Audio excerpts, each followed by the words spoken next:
Hello to everybody out in SoMeDocs land. This is Donna Coriel, the creator of SoMeDocs, and I'm here for yet another installment of How to Physician. So the How to Physician series is now on episode 9 of the 12 episode season. We have one season filled with 12 fantastic physicians who are sharing the skills that they've leveraged from outside of the medical world. And so I'm very excited about today's guest. We have Dr. Disha Spath coming, and she's going to be giving us her bio and teaching us how to annihilate debt with repayment and budgeting strategies. So we all need some of that in our lives. If you are interested in tuning in live to either this one or any of the other really cool episodes that we have coming up, just check out our website, somedocs.com, and click into the resources for physicians tab, and then find the series section. In it, you will find the series that you want to click into, and any of the episodes that interest you are there. You click into each episode, and in it, you can press the button to either watch live or watch the recording if it's already been aired. All right. So without further ado, I'm going to now welcome our guest. So welcome, Disha. Thank you for having me here. What an honor. Thank you so much. Awesome. Yeah, and it's also an honor for us because we don't get to have someone teach us this every day. So thank you for doing it. And without further ado, I'm actually going to leave the virtual stage and allow you to teach. And I will be back afterwards for a Q&A session. So if you're watching this live and you have a question, ask it in the comment section. And if not, and you're watching later, you can always ask questions and we can ask Dr. Spath to answer it at her convenience. All right. Absolutely. Sure. So here we All right, let's do this. So I am going to share my screen here so you can see my presentation.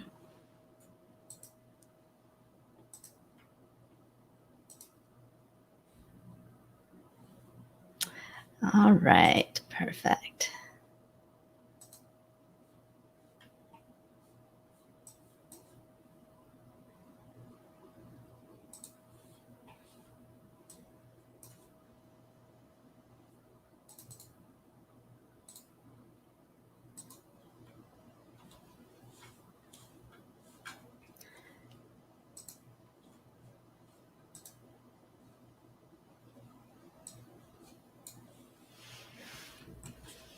We're having some technical difficulties. Hang in there with me.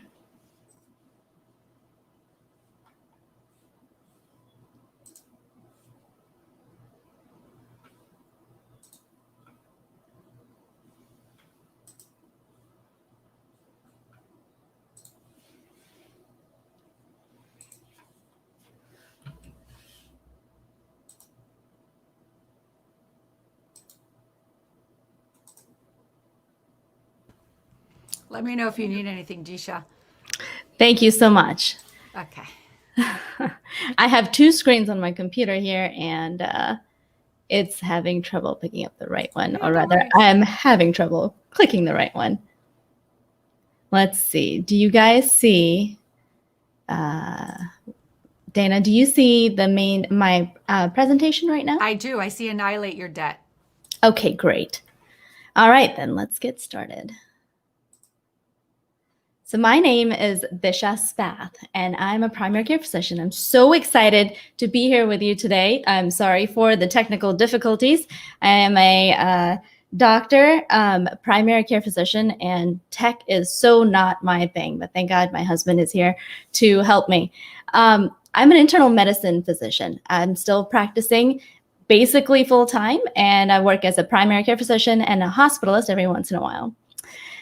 Just so you know a little bit about me, I'm a mom. I've got two kids here. You can see I have two boys and two fur babies as well. And I write at The Frugal Physician. And the reason I got started was because I was just like any other doctor that had no idea about money or money management. And I was desperately trying to learn about it and do the right things. But even then, I made the wrong decisions initially. I was a resident in internal medicine, and as soon as I got my first job, we got our first big house, and that's what we were supposed to be doing. And I had over $200,000 in student loan debt, and we started paying that down. We were paying a little extra towards it, but and we were maxing our retirement accounts. But I really felt like we were kind of behind the A game there. For some reason, we felt like we just were living paycheck to paycheck still. And it really came to a head when I took a maternity leave that was unpaid. My second maternity leave, all I got was disability payments, and those barely covered my student loan payments for that time. So we quickly realized just how on the edge we were living, and we realized that we needed to change that. We started making some drastic changes. I started just deep diving into finance, and not a finance professional, but I just, got obsessed with it for a little while and learned all about whatever I could find and read whatever I could find. And finally, we made some really solid progress. And I started writing about it because I was kind of amazed that it was actually not that hard. Once I found the right formula, it wasn't so hard to do. And it just meant making a couple of different decisions than what other people were doing. And so I started The Frugal Physician. I just sat and I wrote out a 3-4 page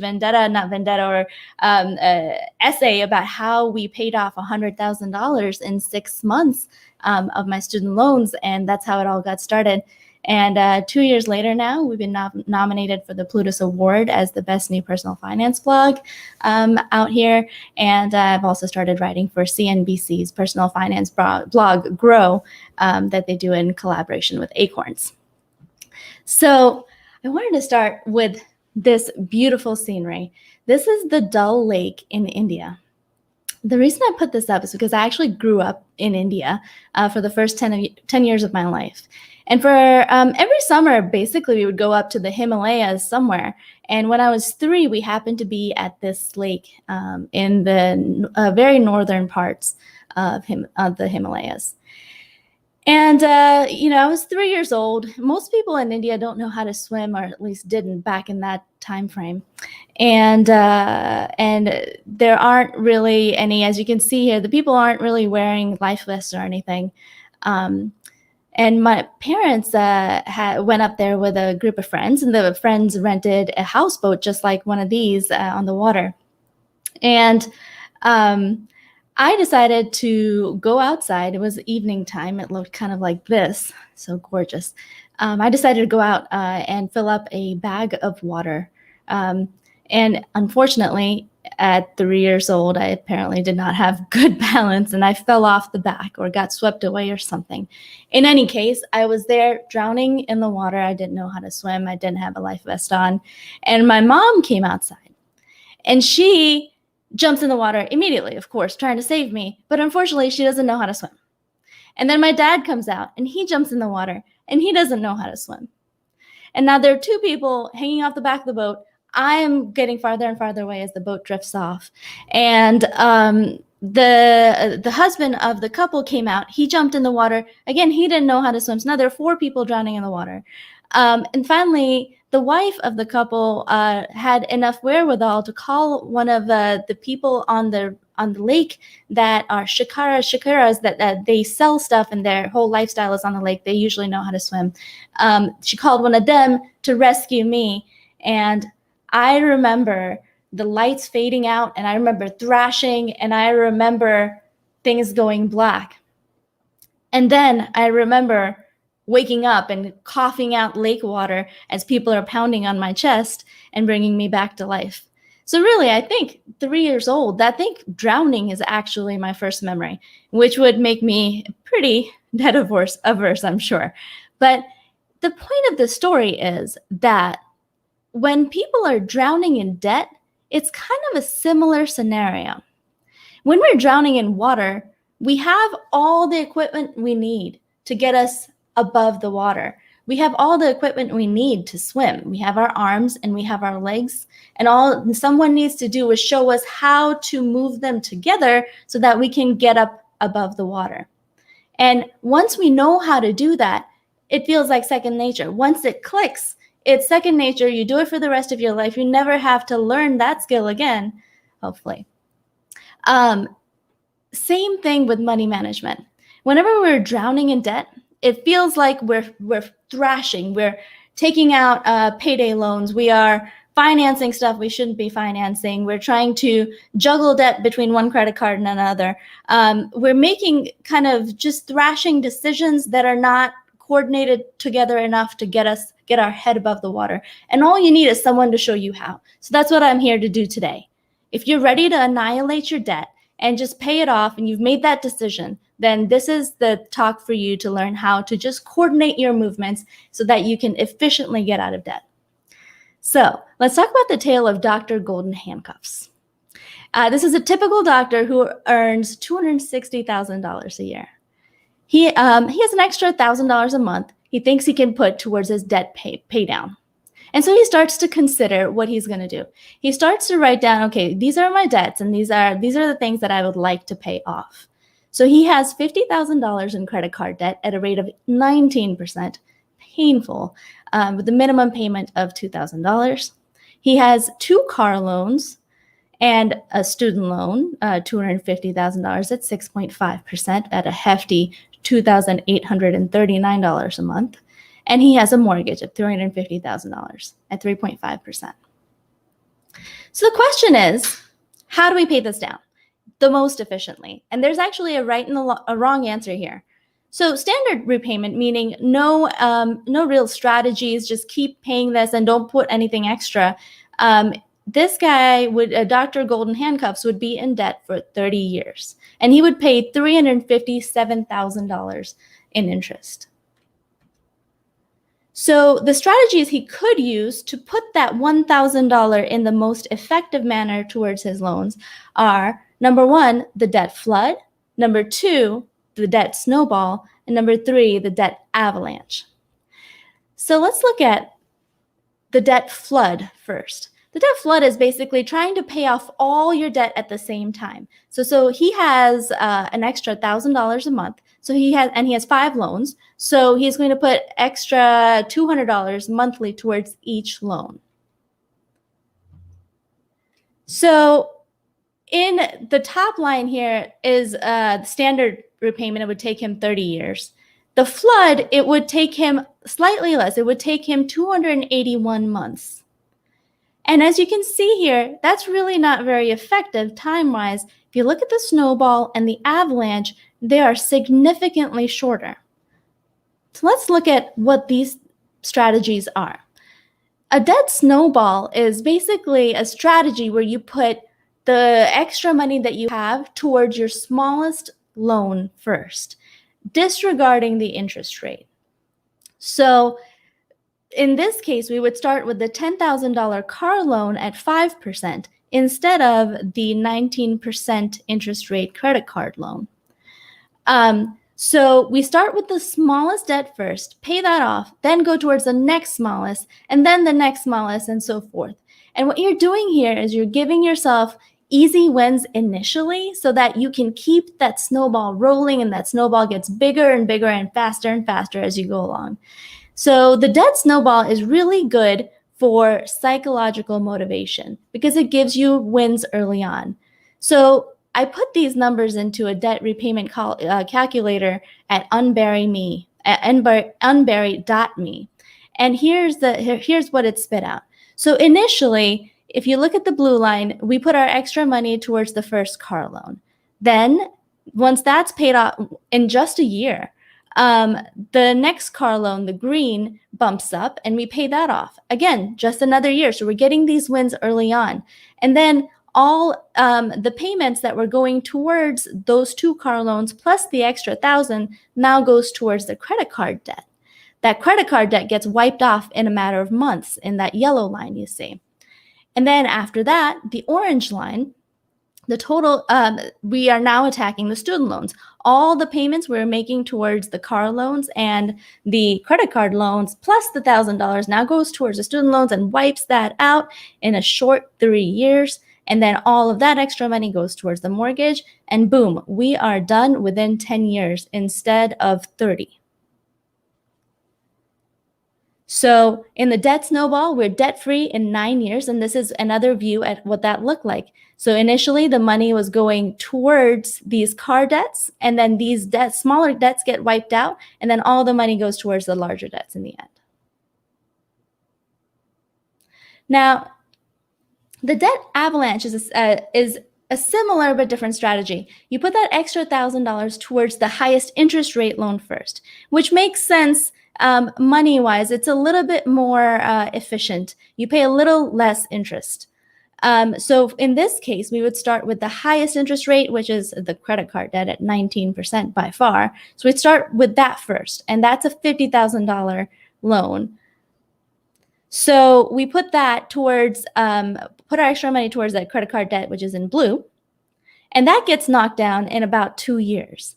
So as you see here, the car loans are at the smallest amount and the smallest interest rate, and they're just sort of going along and getting paid off at their usual cycle. The credit card debt gets wiped off, and then the next highest interest rate debt was actually the student loan debt, and so all the payments go, all the extra money goes there. And then after that's wiped off, then all the extra money goes towards the mortgage. Now, note that, this is extra money. You're still going along making the minimum payments towards all your loans. We're talking about the extra money, the extra savings.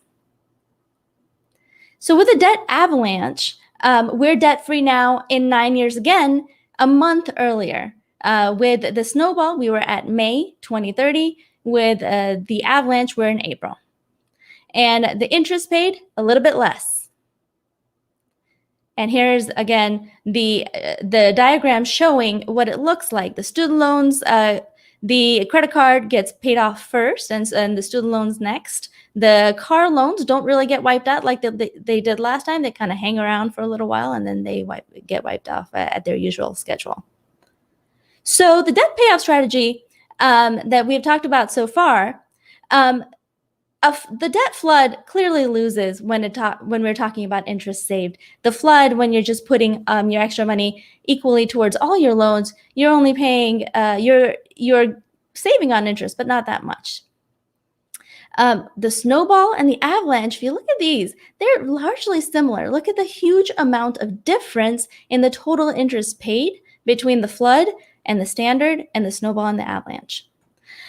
You're saving over about $250,000 in interest when you use either the snowball or the avalanche technique. If you look at the timeline to debt freedom, standard is 30 years. With the flood, you pay it off in 23 years. And with either the snowball or the avalanche, you're paying it 14 years sooner. You're debt-free 14 years sooner. Same amount of money, same extra money going towards that debt, just put in a different way, and look at how much more effective you can be. A lot of people try to split hairs between snowball and avalanche. Whatever works for you. For me, the snowball made more sense because we just needed that psychological motivation initially to build up our momentum. The avalanche makes more sense. If you are really a stickler about the numbers and you really want to save the most money possible, the avalanche will work. But you have to be confident that you're going to have enough motivation to stick with it for years.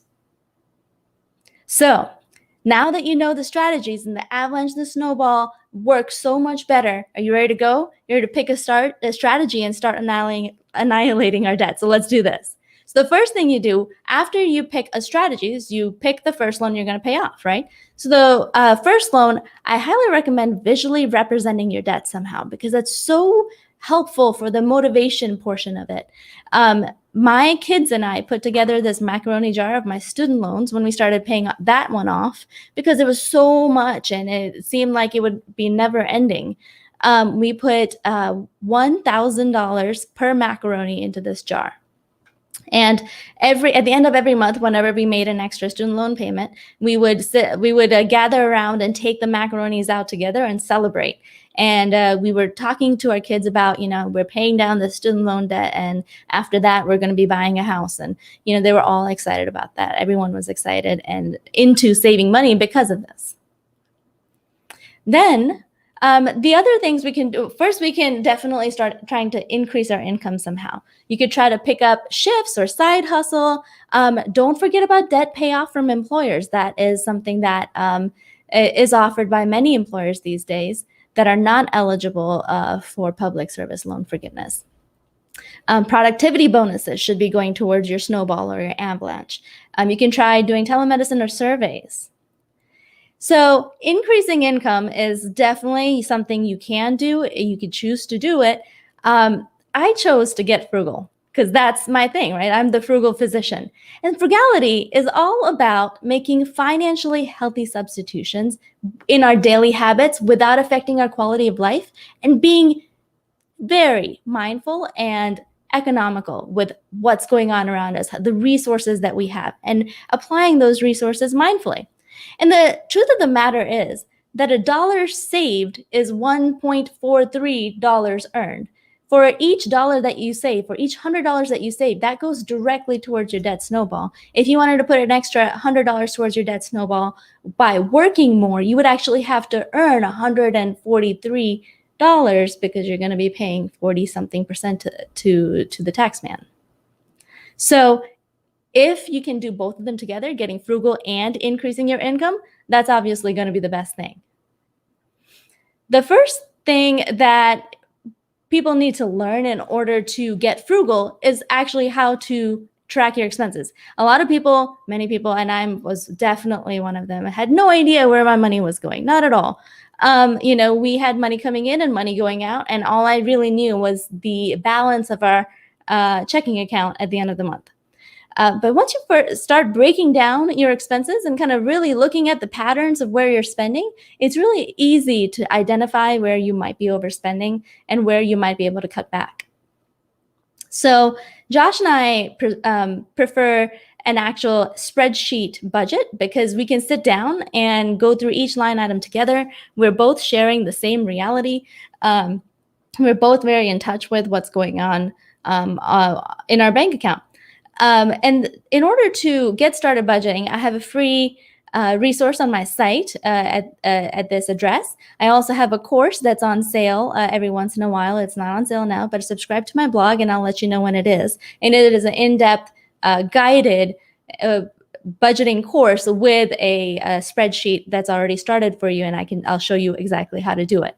But here's kind of the gist. You start with your income, start listing all of your income for the month. And then you list your expenses. Sounds pretty easy, right? It's a little bit more difficult when you get into it and start trying to break down which category things should go in, but it's kind of like riding a bike. Once you know how to do it, it's actually pretty simple. So starting with the known fixed expenditures is pretty efficient. You know that at least you can start with the electricity bill and the mortgage payment. Those are the easy ones. And then fill in the variables as you go along and you can fine tune that. I really recommend that people sit down and meet together with their spouse because it's so important to have them on board. If only one person is going at a snowball hardcore, it's very hard to get the other person to understand what's going on, why they're making the spending decisions they're making. And sometimes they can engender bad feelings towards each other. But when you sit down and go through it together, you're on the same page. You know exactly what you're doing and exactly why you're doing it. When Josh and I sit down, we realign kind of whenever we're sitting down together for our budget date. There's very much less finger pointing than there used to be. And it keeps everyone involved. So other than the spreadsheet option, we also have other apps that out there. Josh and I chose not to use apps, but there are many people that have good success with them. YNAB is a popular one, Mint and EveryDollar. They will pull in your expenses for you and categorize them for you and track them. Some of them are paid, some of them are not. Again, for us, spreadsheeting worked better because it was more active, and we both sat down and did it together, whereas the apps were almost too easy to put on autopilot and we weren't paying as much attention. So whichever method you choose to track your money, you got to track it somehow. And then once you decide to start cutting costs and trying to get your snowball rolling or avalanche happening even faster, Here's some ways that you can cut back to without sacrificing your quality of life. Number one is cable. That's one of the things we cut back because we decided that we don't actually watch cable. We were only streaming anyway. So we had Hulu, Netflix, HBO, and that was plenty. And now we have Disney Plus too for the kids. So we cut the cable, and we honestly haven't missed it at all. We got this antenna. The HD antennas are really great now. It's totally, once you buy the antenna, it's totally free to get things off the air. So if you want to watch something live, like a game or something, you can still pick that up. And that cut our entertainment cost from $200 to $32. So saving so far, $168. Phone bill. We cut our phone carrier. We changed it to an alternative phone carrier, not one of the big ones. We went to Google Fi, and we've been really happy with that. Our cell phone went from $140 to $70. And again, really no change in our lifestyle at all. It was just changing the company, and our bill is so much lower. And so now we're up to $238 that are going towards my debt snowball. Next category that we attacked was food. I spend a lot of food on food. We love eating. I love cooking.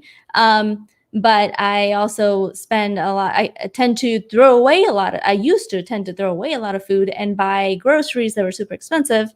So here's some easy ways to cut that back. Batch cooking. Cook once a week and put a whole bunch of containers full in your fridge so that you're not tempted to order out. The convenience factor is there. If you need to take lunch to work, you just grab one of those and go. That really cuts down on the daily expenditure on food. Taking lunch to work and making your own coffee at work, again, makes a huge difference because you're doing those things every single day. And it's not really the occasional expenditures that really blow your budget. It's the small daily expenditures have a very powerful force on your budget. Changing grocery stores is a big one. For some reason, some grocery stores are just, everything is more expensive because the overhead's more expensive. And if you change grocery stores to some place that's selling the same stuff that you usually buy, but maybe doesn't look as nice, you can save a lot more money.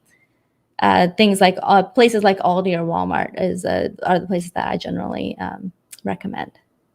So saving so far, we've got over $1,000 extra now. So Dr. Golden Handcuffs, if he made these changes, now he has not only that $1,000 that he was already saving, he also has an extra $1,000 that he could put towards his debt snowball. Health insurance. These are some of the tidbits that I share on my site, and I'm kind of just throwing the biggest ones at you right now. Health insurance will cover your gym membership. Make sure you're shopping your insurance benefits carefully and looking at these things so that you're getting the best deal possible. You can go to thezebra.com to make sure that you're getting the best deals as far as all of your insurances go. And of course, the biggest bang for your buck is going to be the biggest expenditures, biggest line items on your budget. Car is one of them.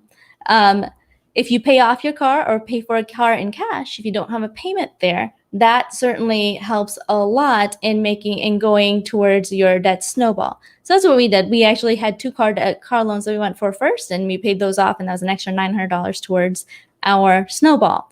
And then we actually also downsized our life a little bit. We happened to be moving to a new town, and we decided to just have less square footage, and that buys you a lot of extra.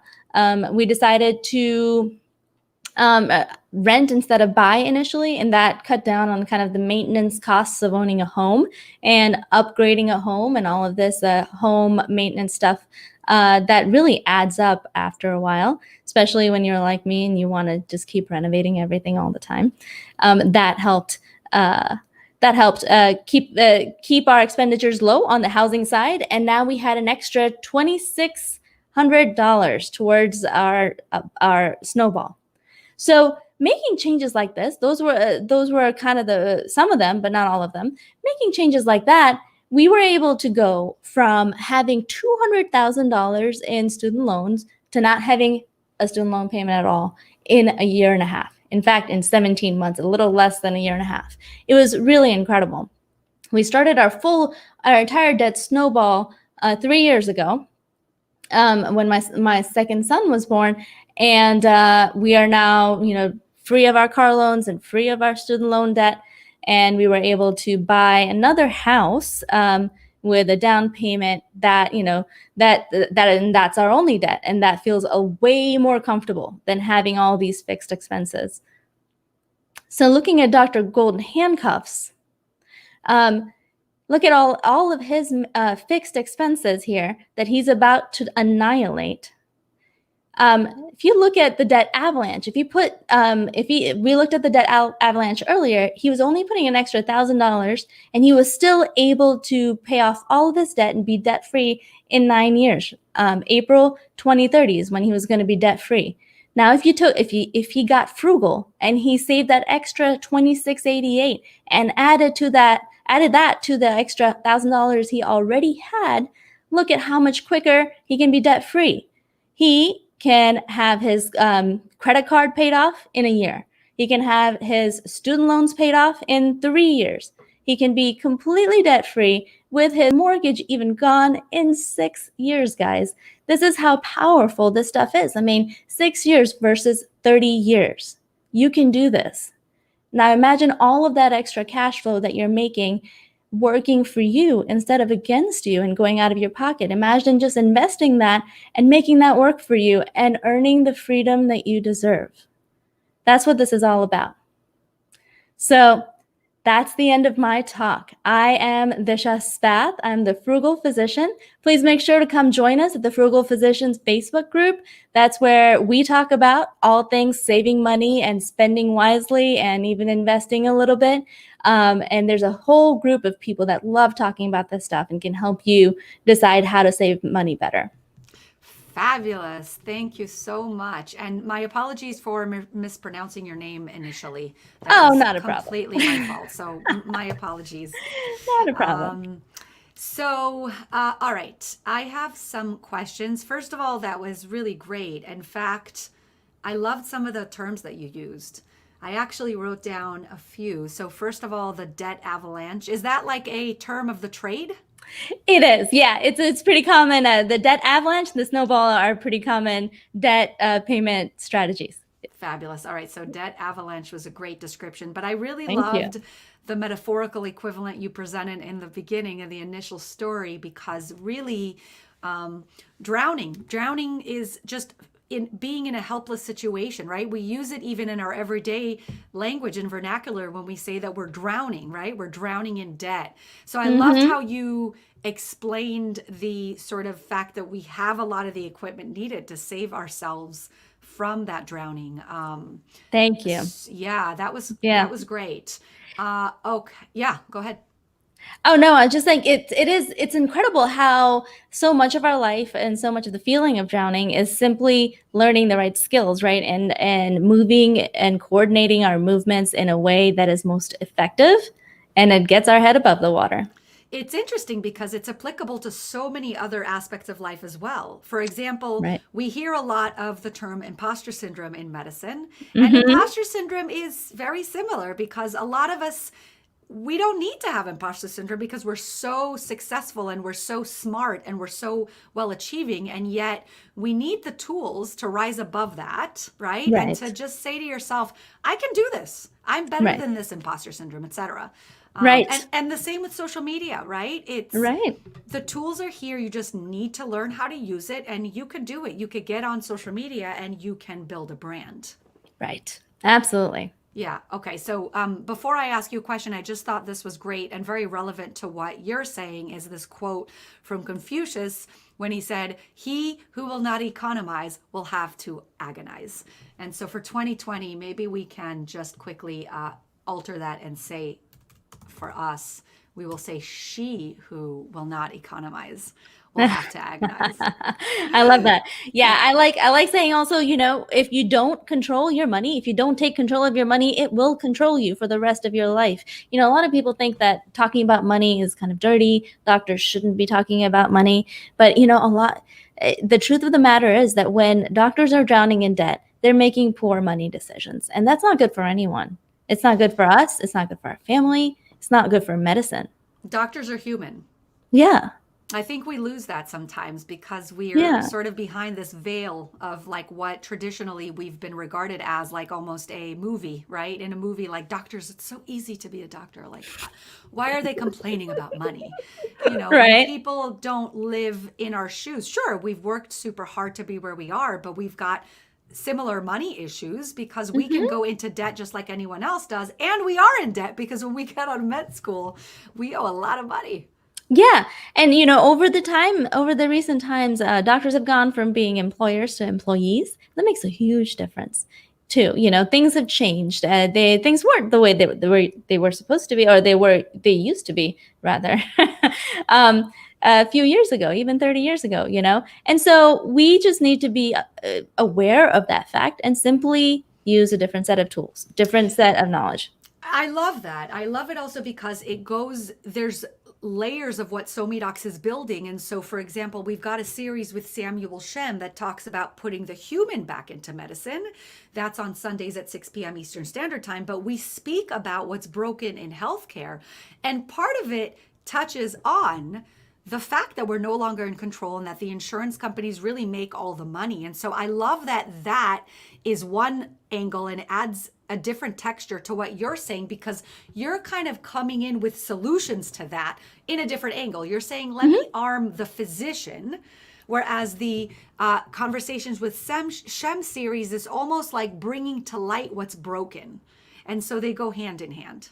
Absolutely. Well, first you have to acknowledge the problem. There are several problems. I mean, I don't think there's anyone in this country who thinks our medical system is working for them, other than the people that are actually, benefiting from it money-wise. Totally. And I agree with you. I think the issue for physicians is that who's to blame? Hmm. Unfortunately, the public thinks that physicians, they still have that like old mentality of like the doctor is doing all of this because we're the front facing person. So I think Hmm. it's a disconnect. And that's part of my mission with SoMeDocs where it comes to Conversations with Shem is that we want to hold a public discussion to start teaching the public that it's actually not the physician that's in control and making the decisions to take advantage of you, the public. The physician is almost like somewhat of an innocent bystander who really wants the best for the patient, but is being controlled by other entities like we're puppets a little bit. Yeah, and then it's easy to get caught up in that victim mentality. And honestly, patients don't want to hear that. We are there. Agreed. We are in here and we need to take charge, right? We need to take charge of our own destiny. And I think getting money wise and getting financial freedom so that you can have freedom to, do and advocate for your patients. Like that's my goal in here with the frugal physician is to arm doctors with the tools they need to do that for So themselves you're and their so patients. you're basically saying the system's broken, so in the meantime, while we're trying to fix the system, here are some of your tools. Here are some of my tools to get out of debt and just be comfortable with money in your life the way the system is. Is that Exactly. correct? Exactly. Yeah. How to, survive in the system and make the best life for yourself. But then also in that empowerment, empowering others around you to help you fix medicine, That's giving you great. the mental space to fix medicine. Absolutely. Now, at what point should physicians start to think of all of this?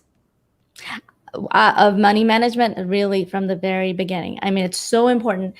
Med school is like a fire hose of information. I don't expect anyone to become a financial expert in med school and even in residency, honestly. But as you're getting out of residency, I think it's the right time. Like right in that last year of residency when things are slowing down, or the last year of med school when things have slowed down just a little bit, kind of starting to read, starting to learn about this stuff, trying to soak it in, and then trying to make a plan. It's so important to make a student loan plan before you get out of residency, for example. Knowing how, if you have student loans, that are you going to be consolidating them? Are you going to be trying to go for PSLF because that's going to affect your job choices? So being very aware of that and kind of starting off early on the right foot can make such a huge difference. Okay, fabulous. The next quote I'm going to flash is going to fit in with a question, and that's by Calvin Coolidge. He said, "There is no dignity quite so impressive and no independence quite so important as living within your means." And I know that you're big on that, and I really love that about you. I think frugality is so important in life. I just want to flash something that someone's saying that's watching. Don't do it for money, do it because you are a giver. Sure, absolutely. Exactly. I I think love that that. that's yeah, that's important. But I think it's also important to still worry about having the money that we need to live. So I do think that that's important as well. Okay. So the question is there something specific? First of all, is there something specific that you personally are willing to splurge on? And secondly, is there something that you feel as a generality is understandable that we should feel comfortable splurging on? The first one is easy. I love, right now, as our budget has sort of eased up, now that we're done with our snowball, I love spending on food. Especially like nice cheeses and like charcuterie from Whole Foods. Yum. I get that delivered. Amazing. Yeah, and I love the fact that my 5-year-old knows the difference between Gouda and good Gouda and bad Gouda. I love that. I love that. Yeah. Listen, there's a Parmigiano Reggiano. You could get little cut up slices from, we have a Whole Foods equivalent called King's, but you Uh-huh. could get, and it's so pricey because it's like a little bucket for like $15. I mean, Yeah. pricey, it's subjective, but I get it because it's Yeah. such good cheese that I'm willing to have that like amazing sort of umami flavor momentarily, right? Yes.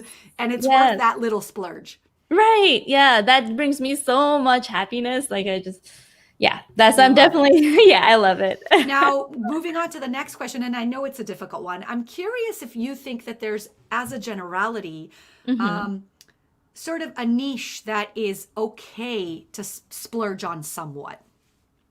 I think self-care is Awesome. such a big thing. You know, Awesome. whatever it takes to really just heal your soul. Um, for me, it's travel. I Um, was just thinking, for me, it's travel. I love that you defined it as self care. yeah, it's such a huge moment of growth for me to see other people's lives and humans, you know, in different countries living their life differently, and just witnessing that, and then coming back and just taking, you know, it gives you such a perspective on your life that you just can't have when you're in it anymore. You know, it's hard to have that. And whenever I go to a third world country and I come back, I'm just so thankful for everything that we have: a hot shower, clean toes, you know. Amazing. Amazing. And I think, yeah, no, I think that it actually is part of prioritizing because, right, when we prioritize what we want to spend money on, um, Right. a good way to think about it is that you take something that is subjectively self care for you. So for Disha, right, like your self care is food, it sounds like. Yeah. And your self care is travel. Whereas for someone else, maybe their self care is like splurging on a Chanel bag. Again, in a good way, like not in a judgment. Like Hmm. I don't do it. They're beautiful, but it's not priority for me. But I don't also judge another person who loves high end brands because to them it's self care. Yes, I'm so with you on that. I think, and that's what the frugal physician is all about, is helping you save money on things like that. Like you really want a certain thing, that's because it's good for your soul, it's your self-care. Well, then how can we make it easier for you to save money on that? You know, let's find some Wonderful. hacks. You know, And let's I make it happen.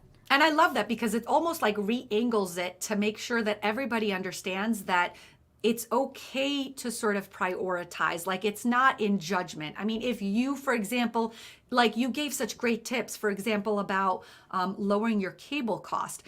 It's okay if you still need cable, if you want Right. cable, but maybe Yeah. then, right? But just label it as self-care and maybe cut down on other things that you're just not using and is not self-care for you. Exactly. It's all about just being in touch with what's actually important, because when we get out of sync with our own needs and just start the convenience spending and all these monthly things that will slowly leak away at your bank account. You know, when we're mindful, it's so much easier Fabulous. to save money. Absolutely. Okay. Last one, and I love this quote. I just wanted to flash it as well. I found it. These days, you've got to milk $1 out of every dime. I think that it's not even these days. I think it's true anytime you're alive that you just, that's the point of being frugal, right? You want to Right. sort of be comfortable and live within your means. Exactly. And there's nothing wrong with that either. A dollar is how we represent value in our society. We don't do it anymore by bartering. A dollar is value. And so trying to get the most value out of every dollar is just common sense.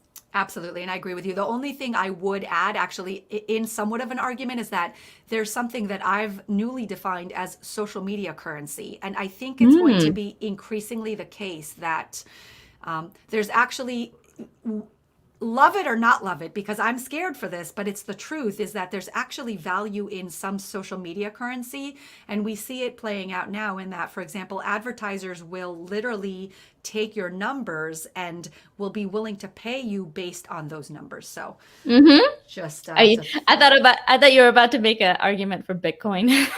no, that's out of my realm. That's out of my realm. How do you feel about that, actually? I take it you don't love it. I mean, it's just not stable enough for me yet. Absolutely. I get it. There are many different things about it. We looked into it initially, but I don't know. But not for you. Okay, Yeah. fair. Last question. So let's say, I mean, I think that the clear answer to what do you do in a relationship is that you try to address this ahead of time. Before you're married, you want to make sure that you're on board with the person that you're about to marry and make sure that you're on the same page. But my question is, once you're past that point, right? You're married and one of the sides is frugal and understands the value of being frugal, but is dealing with another side who just spends and spends and spends.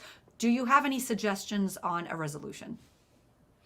You got to find a common why, or at least a why for the other person. There has to be a very compelling reason for them to get frugal. I am naturally not a frugal person. My why was actually my children. Wow. Yeah. I could easily be the spender in my family. So in what way are you saying that? Like, for the longest time, I mean, I've earned money and I've spent it all, and it's because I like nice things and I like eating and I like, spending money, but what it took for me was finding my why. My why was my kids, once I realized that I had 2 kids to feed and I wanted to establish them a good future, a stable future. And also I didn't want to have to make decisions about my time based on money. I wanted to make decisions about my time based on them and their needs and, and my needs. But not because I had to work. I didn't want to have to work. Interesting. And so that was my why. Like I realized, actually, if I save more money and invest it and have some passive income coming in, then I don't have to work and I can make my choices the way I want to make them. And then after that, getting frugal made sense. Well, that makes sense. But I also think that there's plenty of people with children that still don't necessarily prioritize their money. So I think it required on your part some level of really just thinking ahead and being mature about the fact that you being responsible. Yeah. And I absolutely. Thank you. I appreciate that. But I don't want to make it like a value judgment on other people. I do think everyone's why is different, Right. Whether someone else's why might be they want to take a year off to travel the world, and have that 1 year sabbatical and have enough money to do that. Well, then get frugal for that, Fabulous. But yeah. Like having tangible reasons why we're frugal is actually a great tip, right? Like I want to take that vacation. So maybe that's a motivator for me to be frugal during this time period. There you go. Yeah. It's almost like exercising, right? It's like I'm going to suffer. For me, some people love it, but I suffer when I get on a bike. But I'm going to suffer in order to get result X. Yes. Because otherwise, right? Yeah. I get heavy and I get fat and I don't look right. And it's a motivator. Absolutely. And you know what the cool thing about that is once you have that goal and you start working towards it, it becomes a habit. And then it feels wrong not to be going to the gym and gaining weight, and it's uncomfortable. And same thing with frugality. Like once you start saving that money, you're like, yeah, this makes total sense. And once I overspend, I also realize that, man, this does not feel good, and I don't want to do this, So let's Absolutely. it's I a love that. gift that keeps on giving. I love that. All right, we're going to close the show. So if you could just let us know where everyone can find you one last time, and then your bio is actually going to appear on the website. So anybody that wants to find that can go to somidocs.com, find the resources for physicians tab. Under it, there's series, and then this series is called How to Physician. It's episode number 9. And you can find her bio and links over there. So go ahead and let us know. Yes, absolutely. So I'm Disha Spath. I blog at thefrugalphysician.com and grow.acorns.com. And I am at the Frugal Physician Facebook group. And I'm on Twitter. I'm on Instagram. Just search for Frugal Physician and I'll be there. And I've got a lot of freebies on my site for you. If you sign up as a subscriber, you have, there are several charts and ebooks there for you to download that are totally for free. So make sure you check that out as well. Okay, wonderful. I just want to close the show by saying how amazing it is that the Frugal Physician is giving things away for free. It's amazing. All right, guys. And with that, we will see you in the next episode. Off the top of my head, I think it's Dr. David Law. He's talking about how a hospitalist produced a film. So, yeah, we will see you next week. And I'll be there. and tune in for all the episodes. And we will see you guys later. And thank you so much for being here. Thank you. Sure. Bye-bye, guys.